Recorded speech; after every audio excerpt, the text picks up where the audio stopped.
नमस्कार, मैं हूं आपके साथ लोकेंद्र त्यागी। आप देख रहे हैं न्यूज स्टेट मध्य प्रदेश छत्तीसगढ़। आपके मुद्दे में आज बात कांग्रेस पार्टी की। कमलनाथ का सॉफ्ट हिंदुत्व पर फोकस रहा है।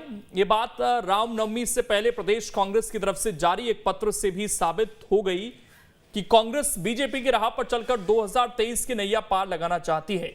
अब जीतू पटवारी और लक्ष्मण सिंह के बयान भी इस बात का समर्थन करते हैं। हालांकि कांग्रेस के दोनों नेताओं में अंतर एक बात का है। लक्ष्मण सिंह बीजेपी नेताओं के यूपी की तर्ज पर लाउड स्पीकर बैन का समर्थन कर रहे हैं, तो वहीं जीतू पटवारी लाउड स्पीकर पर हनुमान पाठ का समर्थन करते हैं। वहीं पार्टी के ही कुछ नेता इस बात का विरोध भी कर रहे हैं, जिससे पार्टी के सामने सॉफ्ट हिंदुत्व पर दुविधा के हालात हैं। आज चर्चा इसी पर कि क्या कांग्रेस सॉफ्ट हिंदुत्व पर दो फाड़ है। कुछ खास मेहमान भी हमारे साथ जुड़ेंगे, लेकिन उससे पहले आज की रिपोर्ट आप देखिए।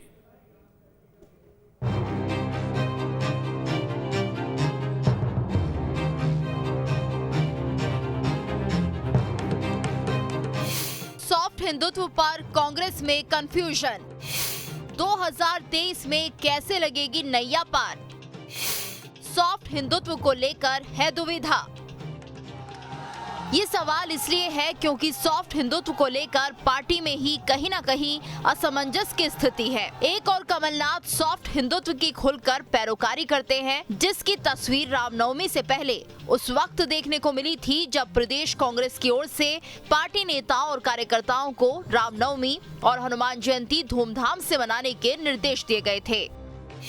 हनुमान की शरण में जाने के लिए प्रदेश कांग्रेस ने जारी किया था पत्र। रामनवमी से पहले प्रदेश कांग्रेस की ओर से जारी किया था पत्र। एमपी कांग्रेस कमेटी के उपाध्यक्ष और संगठन प्रभारी चंद्रप्रभाष शेखर ने लिखा था पत्र। प्रदेश कांग्रेस कमेटी ने सभी कांग्रेस नेता और कार्यकर्ताओं को भेजा था पत्र। रामनवमी और हनुमान जयंती को भव्य तरीके से मनाने के लिए भेजा था पत्र। कांग्रेस कार्यकर्ताओं से रामकथा का वाचन, रामलीला जैसे कार्यक्रम करने के लिए दिए गए थे निर्देश। 16 अप्रैल को हनुमान जयंती के दिन हनुमान चालीसा, सुंदरकांड पाठ करने को कहा गया था।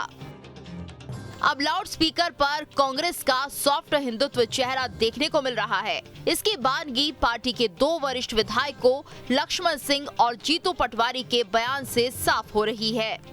हालांकि कांग्रेस के दोनों नेताओं में अंतर एक बात का है। लक्ष्मण सिंह बीजेपी नेताओं के यूपी की तर्ज पर लाउड स्पीकर बैन का समर्थन कर रहे हैं, तो वहीं जीतू पटवारी लाउड स्पीकर पर हनुमान पाठ का समर्थन कर रहे हैं। जिसने लाउड स्पीकर से करना, हमारे सुंदरकांड होते हैं जगह जगह, जिसमें सुंदरकांड के साथ हम हनुमान चालीसा भी पढ़ते हैं, डीजे और माइक लगा के करते हैं। रोज हर घर मंगलवार के लाखों परिवारों में होती है, शनिवार को लाखों परिवार में होती है। मैं हर साल एक बड़ी हनुमान चालीसा लाउड स्पीकर पे ही कराता हूँ। कोई बुरी बात नहीं कि लाउड स्पीकर पे हनुमान चालीसा का पाठ हो। लोग और ये तेज लाउड स्पीकर बजाकर पूर्व में भी कई बार दंगे कराए जा चुके हैं, और अभी भी ये लाउड स्पीकरों से एक अलग माहौल बनता और दंगे होते हैं।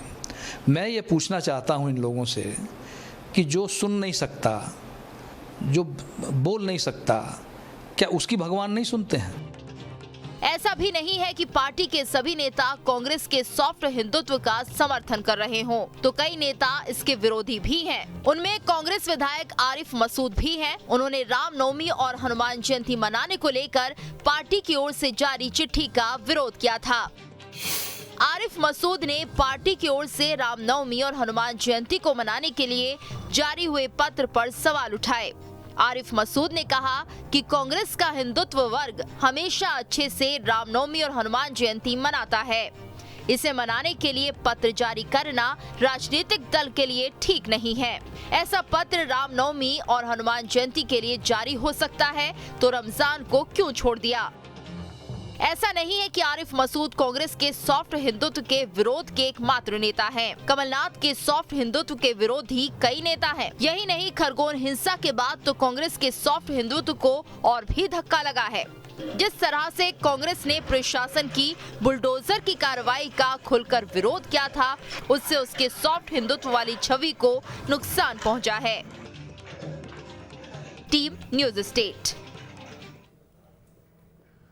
और चर्चा करने के लिए तीन खास मेहमान इस वक्त हमारे साथ जुड़ गए हैं। चैतन्य भट्ट जी हैं, वरिष्ठ पत्रकार हैं, प्रहलाद कुशवाहा हैं, प्रवक्ता हैं बीजेपी के, और डॉक्टर ब्रजेश पांडे जी हैं, प्रवक्ता हैं कांग्रेस के। आप तीनों का बहुत बहुत स्वागत है। ब्रजेश जी, तीन अलग अलग राय निकलकर सामने आई हैं सर कांग्रेस पार्टी के अंदर। एक राय ये कि इस तरह के आयोजन होने ही नहीं चाहिए, ये पार्टी का काम नहीं है, जो आरिफ मसूद ने कहा, जब आप लोग ये कहते हैं कि रामनवमी और हनुमान जयंती अच्छे से मनाइए। दूसरा, लाउड स्पीकर को लेकर एक नेता कहते हैं कि इसको बंद कर दीजिए, बेहतर है। एक नेता कहते हैं कि नहीं, डीजे से और इन सब चीजों का इस्तेमाल करते हुए कार्यक्रम कीजिए। इन्हें किस तरीके से देखा जाए सर? लोकेन साहब, बड़ी स्पष्ट बात। देश के फेडरल मूवमेंट के बाद और देश के स्वाधीनता संग्राम आंदोलन के बाद जब देश आजाद हुआ, तब भी कांग्रेस पार्टी की छवि इस देश के अंदर सबको साथ लेकर चल रही है। और कांग्रेस पार्टी ने हमेशा मर्यादा पुरुषोत्तम श्री राम की इस बात को और तुलसीदास जी की इस पंक्ति को उद्धृत करते हुए अपने जीवन की यात्रा की शुरुआत किया था कि दैहिक दैविक भौतिक तापा, राम राज नहीं काहिल व्यापा, सब नर करहि परस्पर प्रीति, चलहि स्वधर्म निरस्तुत नीति।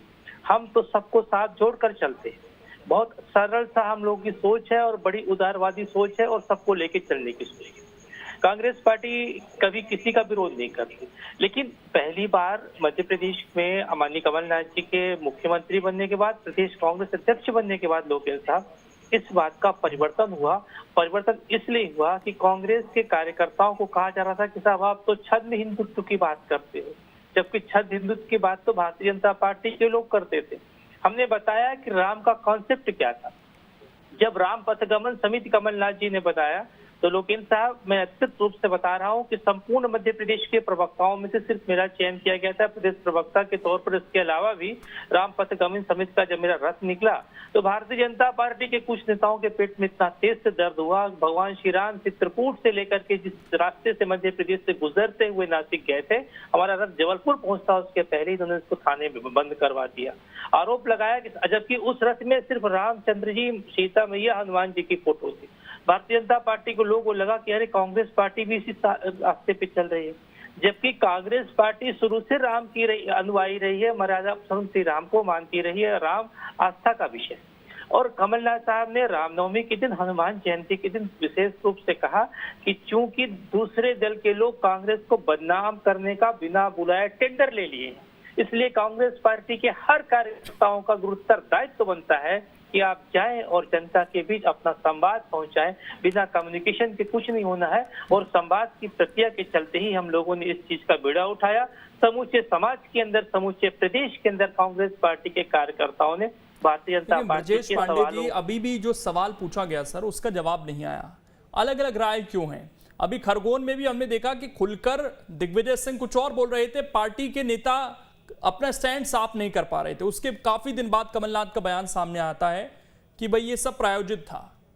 तो स्टैंड लेने में कांग्रेस पार्टी अभी भी हिचक क्यों रही है? अगर आप लाउड स्पीकर के समर्थन में हैं तो खुलकर समर्थन कीजिए। फिर एक नेता कुछ बोलता है, दूसरा कुछ बोलता है। अगर आप लोग खुलकर इस चीज के समर्थन में हैं कि कार्यक्रम होने चाहिए, हर धर्म के होने चाहिए, कोई दिक्कत नहीं है, तो दूसरे नेता ही क्यों सवाल उठा देते हैं उस पर? देखिए, ऐसा है, बहुत साफ बात है। कांग्रेस पार्टी का जो घोषणा पत्र है, हमारा जो मैनिफेस्टो है, वो सर्वजन हिताय सर्वजन सुखाय का मैनिफेस्टो है। हम सभी धर्मों की बात करते हैं, सभी धर्मों को आगे बढ़ाने की बात करते हैं लोकेन साहब। और माननीय कमलनाथ साहब का स्टैंड ही कांग्रेस का मध्य प्रदेश में स्टैंड है। मैं आपको अधिकृत रूप से कहना चाह रहा हूँ, कमलनाथ साहब ने जो कहा, आपको पता है मध्य प्रदेश में सबसे बड़ी हनुमान जी की मूर्ति अगर कहीं लगी तो छिंदवाड़ा में लगी हुई। कमलनाथ जी हिंदू धर्म को मानते हैं और प्रमाण नहीं मांगे जा रहे हैं। ब्रजेश जी, आप शायद प्रमाण नहीं मांगे जा रहे हैं आपसे कि आप कितने बड़े भक्त हैं। आज सवाल इस चीज को लेकर है कि विरोधाभास क्यों है? विरोधाभास जरा सा भी नहीं है। विरोधाभास जरा सा भी नहीं है। कांग्रेस पार्टी का जीतू पटवारी साहब का मैंने वर्जन सुना। जीतू पटवारी साहब ने ये कहा कि हम स्वतः जब सुंदरकांड का पाठ किया करते हैं, पूरा हमारा एक हफ्ते तक या 10 दिन का जितना भी संकल्प लेकर के हम उस पाठ को करते हैं, जब तो उसको लाउड स्पीकर से करते हैं। ये विरोधाभास तो नहीं हुआ ना? निश्चित रूप से लाउड स्पीकर लगता है। आपको पता है, चाहे वो श्रीमद् भागवत का पाठ हो, चाहे हनुमान चालीसा की बात हो, चाहे सुंदरकांड का पाठ हो, चाहे वाल्मीकि रामायण का पाठ हो, सारे पाठ लाउड स्पीकर से किए जाते हैं। ये विरोधाभास नहीं है लोकेन साहब। दूसरी बात लक्ष्मण सिंह साहब ने भी कहा, देखिए ऐसा है कि हर व्यक्ति के अपनी विचारधारा, अपने बात करने का तरीका होता है, लेकिन पार्टी प्रेसिडेंट ने कह दिया मध्य प्रदेश के अंदर माननीय कमलनाथ साहब ने, वो संदेश पूरे कार्यकर्ताओं का संदेश है, हर दूसरे नेताओं। तो पार्टी प्रेसिडेंट ने तो अभी लाउड स्पीकर को लेकर कुछ कहा ही नहीं, यही तो दिक्कत है सर। पार्टी प्रेसिडेंट के सामने जब ये सवाल आएगा तो अपना अहमद व्यक्त, लेकिन उन्होंने साफ जो रामनवमी और मुख्य बात ये थी कि रामनवमी के दिन जब रामनवमी आई और हनुमान जयंती उनका वर्जन बहुत लास्ट में आया, बहुत बाद में आया, उससे पहले तो दिग्विजय सिंह उसको दूसरा उसके पहले पत्र जारी हो गए थे। लोकेश साहब, ये पत्र चंद्र प्रभाष शेखर जी का कमलनाथ जी की ओर से जो पत्र जारी हुआ था on the record of Kamal Nath ji, उसमें साफ तौर से लिखा था रामनवमी के दिन भी और हनुमान जयंती के दिन भी, दोनों दिन कमलनाथ जी के पत्र जारी हुए थे। हम लोग के पास जो पत्र आ गए थे उसके हफ्ते भर पहले आ गए थे कि आपको अपने आज को सेलिब्रेट करना है, आपको मनाना है, अच्छे तरीके से मनाया हम लोगों ने मंदिरों में जाकर के हम लोग यथाशक्ति जिससे जो बन सका पहले पाठ कराए, उसके बाद इसीलिए सवाल उठ रहे हैं। मैं चैतन्य भट्ट, मैंने आपसे क्या कहा कि बड़ी बहुत सारे लोगों की अनेकता में एकता जो इस देश की विशाल है, इस देश की पहचान है, उसमें हर तरह के हर धर्म के लोगों का सम्मान है, उनकी भावनाएं हैं, उनको सुनेंगे, जहाँ समस्या है उसका निराकरण करें। चैतन्य भट्ट जी, ये अनेकता वाली बात है कि कांग्रेस पार्टी में ज्यादा ही अनेकता आपको नजर आती है और एक नहीं हो पाते हैं, क्योंकि अनेकता में एकता तो सुनी थी, अनेकता तो है, लेकिन कई मुद्दों पर एकता नहीं दिखाई देती है। ये आपको भी महसूस हुई है क्या चीज? ये देखिए लोकेन जी, इसमें कोई दो मत नहीं है कि कांग्रेस में कंफ्यूजन की स्थिति। एक तरफ वो सॉफ्ट हिंदुत्व, एक तो पहली बात ये है कि हिंदुत्व उसमें सॉफ्ट और हार्ड की कोई बात नहीं है, जो हिंदुत्व को मानता है वो हिंदू। दूसरी बात, कांग्रेस अगर भारतीय जनता पार्टी के रास्ते पे चल रही है तो अब उसको बहुत देर हो चुकी। दूसरी बात, हर चीज में सफाई देने की आवश्यकता क्या है? तो भारतीय जनता पार्टी अगर कोई आक्रमण करती है आप तो आपको सफाई देने की आवश्यकता नहीं। अगर आप अपने आप को राम भक्त कहते हैं, अपने आप को हनुमान भक्त कहते हैं, अपने आप को सब धर्मों का मानते हैं, तो फिर इसमें इस तरह की बात करने की कोई जरूरत नहीं है कि हमारे कार्यकर्ता जो हैं वो रामनवमी बहुत अच्छे से मनाए। वो तो पहले से मनाते जा रहे हैं। जो हिंदू हैं वो हनुमान जी को भी पूछते हैं और भगवान राम को ही पूछते हैं। दूसरी बात, अब जैसे लक्ष्मण सिंह जी और जीतू पटवारी की बात है, आप देखिए कि उन्होंने स्पष्ट तौर पे कहा, लक्ष्मण सिंह जी ने, कि लाउड स्पीकर नहीं लगना। वही दूसरी तरफ जीतू पटवारी कह रहे हैं, जो काफी बड़े नेता माने जाते हैं, कि नहीं लाउड स्पीकर लगना चाहिए। आप देखिए कि उत्तर प्रदेश में जब दोनों धर्मों के स्थल हैं, जो उधर से लाउड स्पीकर की आवाज कम कर दी गई कि अगर आपको अपना धर्म मनाना है या आपको भजन करना है या आपको कोई नमाज पढ़नी है तो आप उसको उसके माध्यम से मत करिए, ऐसा करिए कि ताकि मंदिर से या मस्जिद से आवाज बाहर न।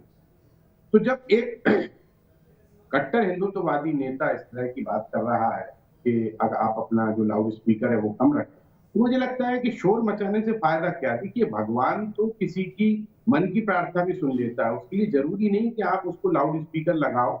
ये ठीक है कि ये आयोजन होते रहते हैं इस तरह के, लेकिन अगर इस तरह के विवाद चल रहे हैं तो मुझे लगता है कि इस तरह की चीजों पे कंट्रोल होना चाहिए। अब जैसे आरिफ मसूद का भी कहना ठीक है कि भाई आप रामनवमी और हनुमान चालीसा की बात कर रहे हैं तो आप रमजान मनाने के लिए क्यों पत्नी नहीं कर? तो ये कांग्रेस में जो पूरी तरह से एक दूसरे के प्रति एक भाव है कि आप कुछ कह रहे हो, आप कुछ कह रहे हो, आप कुछ कह रहे हो। दिक्कत क्या है कि ऊपर से एक नीति तय नहीं हो पा रही। भारतीय जनता पार्टी की स्पष्ट नीति है कि हम तो हिंदुत्व को लेकर चलेंगे। कांग्रेस के साथ दिक्कत ये हो रही है कि ऊपर से कोई एक ऐसा निर्देश नहीं आ पा रहा कि हमारी लाइन क्या है। आप जब तक एक लाइन पे नहीं रहेंगे तब तक इस तरह की कंफ्यूजन की स्थिति बनेगी और हर नेता अपने हिसाब से बयान देगा। जीतू पटवारी ने तो विधानसभा का भी बहिष्कार करने की बात कर दी थी, जिसको लेके फिर कमलनाथ को सफाई देना पड़ी कि नहीं, उनका अपना बयान हो सकता है। भाई पार्टी में रह के आप अपना बयान कैसे दे सकते हो? पार्टी की जो लाइन होती है उसी के तहत तो आपको अपना बयान देना होगा ना। तो अगर कमलनाथ जी ने हनुमान चालीसा पढ़ने की और सुंदरकांड की बात की थी तो फिर इसमें लक्ष्मण सिंह जी को इस तरह की बातें नहीं करना चाहिए कि भाई आप लाउड स्पीकर नहीं लगाइए। लक्ष्मण सिंह तो वैसे भी कई बार कांग्रेस के खिलाफ बयान दे चुके हैं। तो कांग्रेस में सबसे बड़ी दिक्कत यही हो रही है कि वो एक स्पष्ट लाइन तय नहीं कर पा रही है। और अगर आप स्पष्ट लाइन तय नहीं कर पाओगे और आप बार बार अपनी सफाई पेश करते रहोगे, अगर भारतीय जनता पार्टी आप पे आरोप लगा रही तो लगाने दो ना, आप तो जनता को दिखाओ कि हम क्या कर रहे हैं। दूसरी बात यह है कि भारतीय जनता पार्टी तो ऐसे मौके देखती है कि अगर कांग्रेस का कोई लीडर कुछ बोल रहा है तो हम उसको तत्काल उस पर आक्रमण करते हैं। और उनका जो प्रचार तंत्र है वो बहुत तगड़ा है कांग्रेस के मुकाबले में। तो वो उनकी बात इतनी जल्दी लोगों तक पहुंच जाती है जो कांग्रेस नहीं पहुंचा पाती। तो कांग्रेस को मुझे लगता है कि एक स्पष्ट नीति तय करना पड़ेगी। साफ हिंदुत्व की तरफ जाओ या हार्ड हिंदुत्व की तरफ जाओ या आप बिल्कुल सर्वधार समभाव की बात करो, लेकिन एक चीज आपको तय करना पड़ेगी कि हमें किस रास्ते पे जाना है। क्योंकि देखिए अगले साल चुनाव होने वाले हैं और अगर अगले साल चुनाव होने वाले तो आपको अभी से इस तरह की तैयारी करना पड़ेगी कि हमको किस रास्ते पे इसमें जाना है। एक सवाल एक और सर मैं पूछना चाह रहा हूं आपसे चैतन्य जी, उसके बाद मैं प्रहलाद जी के पास जाता हूं कि लाउड स्पीकर का जो मसला इस वक्त मध्य प्रदेश में इतना बड़ा हो गया है और जिस तरह के कार्यक्रम हो रहे हैं, इंदौर से तस्वीर सामने आई कि वहां पर उसी समय पर जिस समय अजान होती है हनुमान चालीसा का पाठ शुरू कर दिया गया है। ये किस तरफ चीजें जाती हुई दिखाई दे रही है? मध्य प्रदेश के अंदर जिसे हम कहते हैं शांति का टापू है, वहां पर ये मुद्दे इतने बड़े क्यों हो गए? वही है ना कि आप धार्मिक उन्मादीकरण जिस तरह से बढ़ रहा है तो उसको लेकर तो इस तरह की स्थितियां बनेंगी। अगर अजान हो रही है तो उसमें उसी वक्त आपको हनुमान चालीसा पढ़ने की क्या जरूरत है? पूरा दिन पढ़ा है, आप कभी भी हनुमान चालीसा पढ़ सकते हैं, ना पढ़ सकते। तो ये जो स्थितियां बन रही है मध्य प्रदेश के लिए घातक है, क्योंकि मध्य प्रदेश जो है बहुत शांति का टापू माना जाता है, बहुत शांत प्रदेश माना जाता है। यहाँ पर जो एक संभाव सद्भाव की स्थितियां हैं उसमें कहीं ना कहीं खराबी आ रही है और इसके लिए दोनों पॉलिटिकल पार्टीज को देखना पड़ेगा, सोचना पड़ेगा कि हम मध्य प्रदेश जैसे एक शांति की प्रदेश को इस तरह की धार्मिक उन्मादों में न जोड़े, न धकेले। क्योंकि देखिए ये बात तो तय है कि ये धार्मिक उन्मादीकरण बढ़ रहा है, ये देश के लिए भी घातक होता है। क्योंकि आप देखिए खरगोन में जो दंगे हुए हैं उसमें सबसे ज्यादा पिस कौन रहा है? गरीब आदमी पिस रहा है, जो रोज रोटी कमाने वाला है, जो पान के ठेले वाले हैं, जो चाय की दुकान लगाते हैं या जो चाय के ठेले लगाते हैं या चाट बेचते हैं या दिहाड़ी मजदूर है, उनके सामने संकट है ना खाने का। किसी नेता का तो कुछ होता नहीं है, ना कोई बड़े आदमी का कोई नुकसान होता है, पिसता गरीब आदमी। तो ये भी देखना पड़ेगा राजनीतिक दलों को कि हमारा कोई भी ऐसा कदम ऐसे गरीब लोगों के लिए घातक ना हो जो बेचारे अपनी रोजी रोटी कमा के दिन भर जाते हैं और शाम को अपना खाना। तो ये दोनों दलों जवाब ले लेता हूं। प्रहलाद कुशवाहा जी, ये किस तरह के मुद्दे हैं जो इस वक्त मध्य प्रदेश में गरमाए हुए हैं, जिस पर दोनों राजनीतिक पार्टियां दिखाने की कोशिश कर रही हैं कि नहीं हम तो इसके समर्थन में हैं, लाउड स्पीकर होने चाहिए? क्या यही वक्त की जरूरत है? 75वें वर्षगांठ पर जब हम अमृत महोत्सव मना रहे हैं, ये मुद्दे आज देश के लिए जरूरी हो गए हैं? देखिए निश्चित तौर पर लोकेंद्र जी, आज देश अपने 75 वर्ष आजादी के पूरे होने पर अमृत महोत्सव मना रहा है और उस पे भारत सरकार विभिन्न प्रकार के कार्यक्रम भी आयोजित कर रही है। लेकिन जिस प्रकार से पिछले दिनों मध्य प्रदेश में रामनवमी शोभा यात्रा पे जिस तरह से पथराव होता है, उस पे कई हमारे कांग्रेसी मित्र जब कानून व्यवस्था पे प्रश्न उठाते हैं तो मुझे बड़ा उनका चेहरा कालनेमी के रूप में नजर आता है।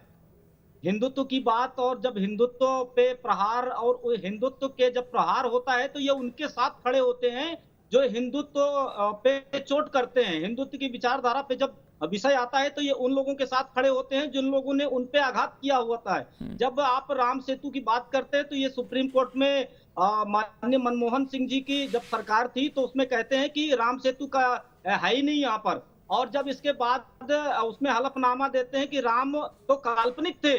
और इसके बाद आप बात आइए, जब अभी खरगोन का मामला होता है तो जब उस पे शासन प्रशासन कार्रवाई करता है, उनके मकान तोड़े जाते हैं और उनके ऊपर कार्रवाई होती है, उनको जेल के अंदर डाला जाता है, तो हमारे कांग्रेसी पूर्व मुख्यमंत्री दिग्विजय सिंह जी उनके साथ खड़े हो जाते हैं और उस कार्रवाई का विरोध करते हैं। मुझे तो बड़ा आश्चर्य होता है कि ये कितने चेहरे लेकर हिंदू समाज को। लेकिन एक बात तो बताइए प्रहलाद कुशवाहा जी, वो सवाल मैं पूछूंगा उनसे, लेकिन क्या इन मुद्दों की जरूरत है आज देश में कि हम लाउड स्पीकर पर चर्चा करें, जिसको लेकर ऑलरेडी कानून है कि आपको कम बजाना है, किसी को परेशानी ना हो, समय उसका तय किया हुआ है, और कुछ संगठन खुलकर ये कह रहे हैं कि हम इस टाइम पर कार्यक्रम करेंगे। तो इसमें समाज की बहुत अहम भूमिका हो जाती है, वहां के प्रशासन की बहुत अहम भूमिका हो जाती है। आपको नहीं लगता कि ये चीजें ऐसा ना हो कि एक समय के बाद हमें ही बैकफायर कर जाएं और एक स्थिति अच्छी ना बने देश के अंदर? नहीं लोकेंद्र जी, निश्चित तौर पे अगर इस प्रकार की कोई घटना होती है, और रही बात धार्मिक आयोजनों की और उस पे लाउड स्पीकर के उपयोग की, तो मैं तो निश्चित तौर पे कह रहा हूं कि मैं ऐसे परिवार में मैंने जन्म लिया या फिर हमारे आसपास ऐसा परिवेश रहा है, चाहे वो मुस्लिम परिवार भी, सतना का मैं जैसे रहने वाला हूँ, या मुस्लिम की भी बहुत अच्छी आबादी है, वहां पर इनके भी आयोजन होते हैं, हमारे भी आयोजन होते हैं, उसमें किसी को किसी प्रकार की आपत्ति नहीं होती है। लेकिन आपत्ति बनाने का काम कांग्रेसी मित्र करते हैं। वो ऐसे ऐसे लोगों को अपने खड़ा करते हैं कि उस पर आपत्ति आती है। निश्चित तौर पर ये एक विशुद्ध राजनीतिक मामला नहीं है, ये धार्मिक मामला है। अगर आयोजन हो रहे हैं तो एक उसकी परिधि है, सीमा है, लाउड स्पीकर की एक स्तर भी है आवाज का, तो उसको उसके आधार पर ही उन आयोजनों का और उन आपको लगता है कि जिद में ज्यादा हो रहे हैं आयोजन कि हमें भी उसी टाइम करना, ये जिद है कुछ लोगों की कि अगर वो करेंगे तो हम भी करेंगे? ये तो निश्चित तौर पर जो मंदिर प्रबंधन है, जो वहाँ के हमारे साधु संत हैं, ये वो तय करेंगे। ये तो कोई राजनीतिक दल तय नहीं करने जा रहा। ठीक, मैं सवाल लेता हूँ ब्रजेश जी, सवाल आप पर ही उठा रहे हैं कि आप लोग भी तो इन मुद्दों को हवा देने की कोशिश कर रहे हैं कहीं ना कहीं। देखिए लोकेन्द्र साहब, मैं अपने काबिल मित्र प्रहलाद जी की बात को प्रथम पंक्ति से लेकर अंतिम पंक्ति तक सिरे से जो है खारिज करता हूँ, और मैं इनसे कहना चाहता हूँ फिराक जलालपुरी के इस शेर के साथ कि तू इधर उधर की न बात कर, ये बता कि काफिला क्यों लुटा, मुझे रहजनों से गिला नहीं, तेरी रहबरी का सवाल है। दूसरी बात मैं इनसे कहना चाह रहा हूँ, गोस्वामी तुलसीदास जी ने बहुत अच्छी बात किया है। प्रहलाद जी जरा इसको कोटेशन पे आप नोट करिए जो मैं कह रहा हूँ कि विप्रधेन सुर संत मुहित लीन मनुज अवतार, निज इच्छा निमित्त नुमाया गुण को पाया। तो इसलिए कम से कम प्रहलाद जी आप ऐसी बातें मत करें। आज अयोध्या जन्मभूमि जो जहाँ पर भगवान श्री राम का भव्य मंदिर बन रही है, उस जन्मभूमि का ताला खुलवाने वाले राजीव गांधी जी, नरसिंह राव जी के समय सारी बातें हुई। आप कांग्रेस को इस तरह दोषारोपण नहीं कर सकते। रहा सवाल साफ्ट हिंदुत्व को लेकर के, तो कांग्रेस हमेशा साफ्ट हिंदुत्व की पक्षधर रही है। कांग्रेस को बदनाम करने की कोशिश कुछ लोग कर सकते हैं, और मैं इस बात से बिल्कुल इत्तेफाक नहीं रखता हूं। किसी का अपना विचार हो सकता है लोकेन्द्र साहब, जिस व्यक्ति ने सर्टिफिकेट दिया था या जिसने एफिडेविट दिया था, उसकी कांग्रेस में क्या स्थिति है। हम लोग शुरू से भगवान श्री राम के भक्त हैं, भगवान श्री राम हमारे आदर्श हैं। और मैं तो आपसे निवेदन किया पहले कि जब कमलनाथ साहब ने बनाया रामपथ गमन समिति, तो उसका मुझे प्रदेश का इंचार्ज प्रवक्ता बनाया कि आपको पूरा कोऑर्डिनेट करना है। लेकिन भारतीय जनता पार्टी का मैंने उस दिन चार चरित्र चेहरा देख लिया। मैंने पत्र लिखा मुख्यमंत्री जी को, हमने कहा क्या दिक्कत पड़ रही थी भगवान श्री राम का ही, तो हम लोग शोभा यात्रा निकाल रहे थे, हमारे रथ को आपने क्यों थाने में बंद करवा दिया, ये तो जाति है। फिर उन्होंने कहा कि नहीं गलती से ऐसा हो गया। तो लेकिन सवाल अपने नेताओं को ये ताकीद करेंगे कि कम से कम लाइन तो एक रहे। अगर लोकतंत्र है पार्टी के अंदर तो उसमें अनुशासन होना भी बहुत जरूरी है। मैं आपकी बात को सर माथे पे लेता हूं, और मैं सबसे आग्रह करता हूं कि एक लाइन होनी चाहिए, और लाइन वही होनी चाहिए जो श्रीमती सोनिया गांधी जी की लाइन है, जो माननीय मध्य प्रदेश में कमलनाथ जी की लाइन है। बिल्कुल उसी लाइन और लेंथ पर बात करना चाहिए। आज हम साफ्ट हिंदुत्व की बात कर रहे हैं, इस पर किसी को कोई गुरेज नहीं होना चाहिए, और साफ्ट हिंदुत्व का एजेंडा कांग्रेस का एजेंडा है। हम तो सबको लेके चलते हैं। तो पहले भी कहे कि सर्वजन हिताय सर्वजन सुखाय से ही देश का संपूर्ण विकास हो सकता है। विकास की नींव तभी रखी जा सकती है। दोनों पार्टियों से अपील आज की तारीख में यही है कि राजनीति इस तरह की कीजिए कि समाज में सौहार्द बना रहे, ये बहुत जरूरी है। फिलहाल समय इतना ही है, इसलिए शुक्रिया आप सभी का जुड़ने के लिए और इस डिबेट का हिस्सा बनने के लिए। फिलहाल छोटे से ब्रेक के लिए यहाँ पर रुकेंगे, खबरें लगातार जारी हैं।